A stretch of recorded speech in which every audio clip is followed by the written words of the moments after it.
Magandang araw po mga kasindero at mapagpalang araw po sa inyo lahat. Happy New Year po sa inyong lahat din.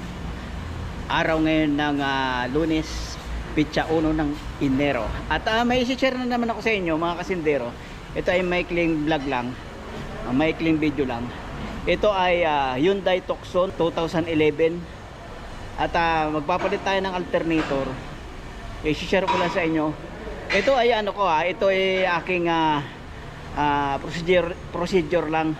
Ito ang aking nakitang paraan kung paano ko tanggalin ang alternator. So kung sa inyo, yung iba na nakakaalam kung paano magtanggal ng alternator nitong Tucson, i-share nyo rin sa YouTube. So ito nga mga kasindero, papakita ko sa inyo. Actually natanggal ko na to, kaya lang gusto kong i-demo sa inyo o pakita sa inyo kung paano ko tinanggal yung alternator. So ito nga mga kasindero, pakita ko sa inyo. So unang-una mga kasindero, tinanggal ko yung power steering pump. Tapos tatanggalin ko sana itong itong bracket ito para mailabas yan. Ang problema nga, yung bracket naman yun pala buo hanggang doon sa ibaba. Hanggang doon sa baba sa may kasama ng bracket ng compressor. Kaya wala akong ibang pagpipilian kundi tanggalin ng intake manifold. So para mailabas. So natanggal ko na intake manifold, nilagay ko lang yan dyan para makita nyo. Kasi tingnan nyo naman, hindi talaga may lalabas dito sa lugar na ito. Ayan o, yan yung lugar na yan, hindi mailalagay. Masisipak itong sensor ng aircon. At hindi talaga may lalabas kahit dito sa unahan na to, hindi. Kaya intake manifold tanggal. Tapos yan, tanggal ko na nga yan. Pinatong ko lang naman yan uli para lang ma-demo sa inyo. Ayan, kita ba? Yun, buti naman. Yung ibang mga video ko mga madidilim. Wala tayong ilaw. So ito nga, ayan, tanggal na yung intake manifold. So, di ba, tanggal na yung intake manifold, madali na siyang ilabas. Saan ba ilaw? Ayan.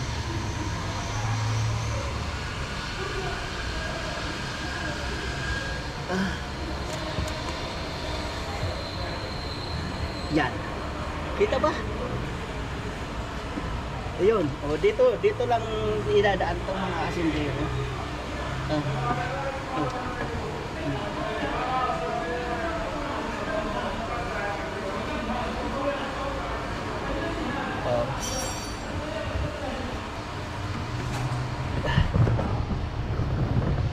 So ito na nga mga kasindero. Dito lang may dadaan, ang bilis. Ang luwag.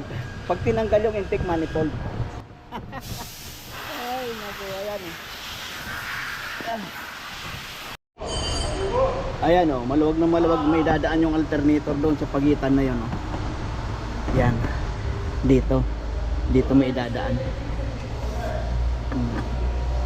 Ang dami nga lang trabaho dahil may mga wire na mga nakalagay yan Ayan Ayan.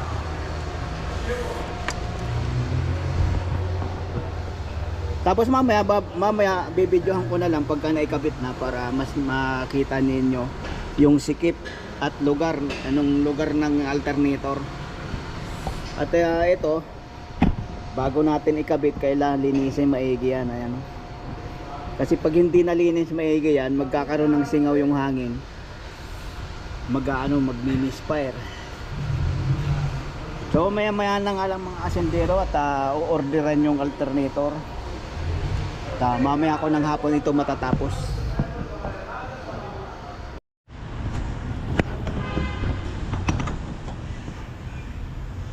At ito na nga mga kasindero, dumating na yung bagong alternator.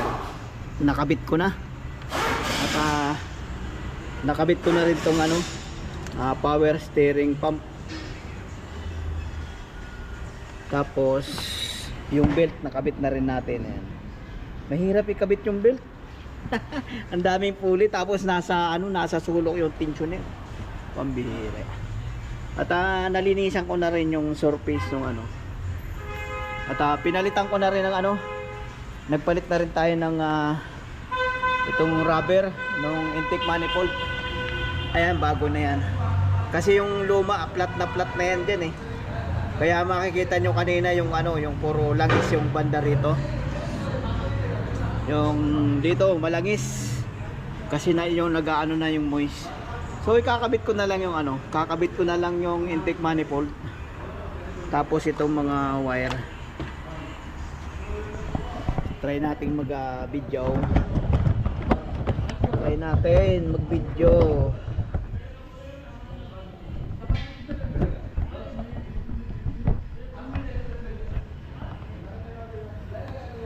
Tayong ilaw. Madilim. Madilim ang gabi. Yan. Hindi na yan. Ang lahat ay kaya saya. Langisan natin yung ano. Yan. Para pumasok kaagad yung ano, tawag dito. Yung hose. Yan. Ilagay na natin to. Ay, nakalimutan ko pa. Di ko tinanggal yung ano, ito. Hindi ko tinanggal tong, tawag dito? Throttle body. Mabira. Ako. Tanggalin ko muna yung throttle body. Para hindi mahirap. Bumabangga kasi ito eh. Ito. At, yan na nga. Natanggal ko na yung throttle body. Madali ko nang maipapasok dito. Yan. May papasok na. Ang bihira.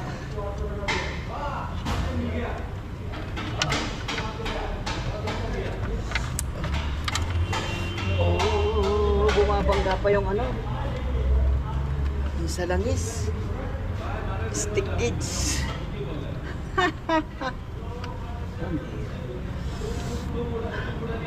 Paano ko ba ito tinanggal kanina?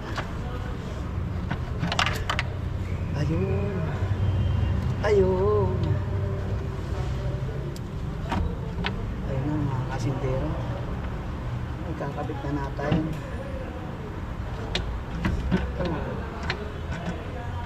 Wala. Wala ay. Yun. Sumalpak na. Tapos itong hose. Antigas na nagkasalin itong hose eh. Para ng plastic. Yan.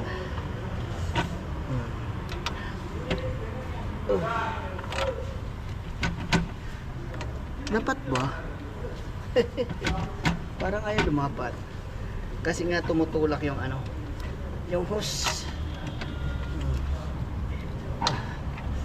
Yun. May guide naman yung ano, intake manifold kasi may yung stud, yung dalawang stud na nakaiwan. Ayun. Ayun. So ayun na nga. Naikasa ko na, lalagyan ko na lang ng mga tornilyo. Ayun yung mga tornilyo.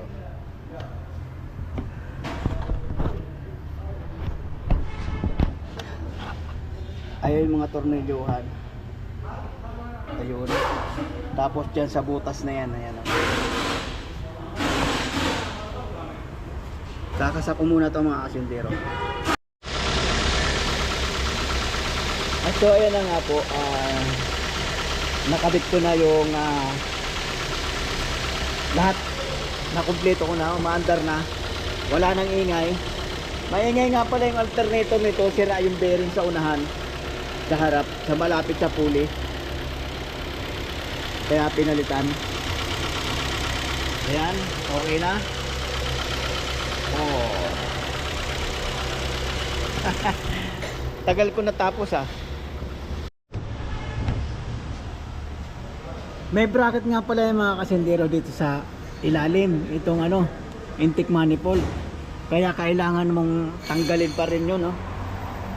Pinaka-stroud niya dito sa ilalim. Eh ano pa naman, hindi na siya nakatoks. Nakatornilyo siya ng Gis, kaya ang hirap. Dudukutin mo yung dudukutin mo yung nut dito sa ibabaw. Yung kontrang nut. Pambihira. So ayun na yung alternator na kinabat natin. Ayun, bago. So yun na lang ikakabit natin. Tapos na. So ayun na nga mga kasindero. Tapos na natin gawin. Kinuha na yung sasakyan. At tawag dito. Yun lang may share ko sa inyo mga kasindero. Ganun pala yun, yung Tucson na yun. Ngayon lang ako nakapagpalit ng ganun. Na yung may kasi siya, may power steering. Hindi kagaya ng mga Elantra, mga Sonata. Medyo madaling kasi wala siyang power steering na tawag dito. Electronic na kasi yung power steering ng mga ng mga modelong Elantra, Sonata, yung ganyan. Yung kasi Tucson yung yung power steering niya hindi fluid. So yun na nga mga kasindero, yun lang may share ko sa inyo. Naway may natutunan din kayo. Kagaya ko may natutunan din. Ang mura pati ng sigel, 150 lang. Bagay mga kulang mga 1,800. Kulang 2,000 rin sa piso. So yun na nga mga kasindero, hanggang dito na lang.